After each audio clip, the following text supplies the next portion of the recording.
এখন আর গোপালকে সেবা দিতে না পারলে চিন্তা করি না। কেন করি না জানো?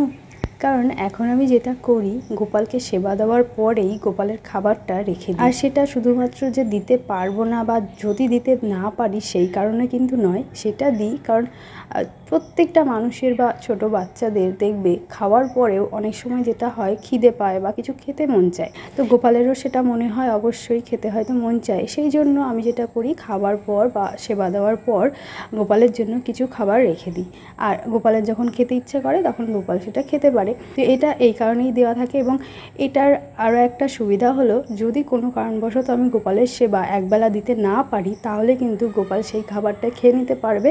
সেই ক্ষেত্রে আমার কোনো রকম চিন্তা থাকবে না যে গোপালকে কখন খেতে দেবো বা গোপাল কি খাবে। তো যাই হোক, তোমরাও কিন্তু তোমাদের গোপালের জন্য একটা ছোট্ট বক্সে কিছু খাবার রেখে দিতে পারো সবসময়ের জন্য, যেন গোপাল সেটা যখন মন চাইবে তখন খেতে পারে অথবা তোমাদের অবর্তমানে খেতে পারে। ভিডিওটি ভালো লাগলে একটা লাইক করে দিও। ধন্যবাদ। রাধে রাধে।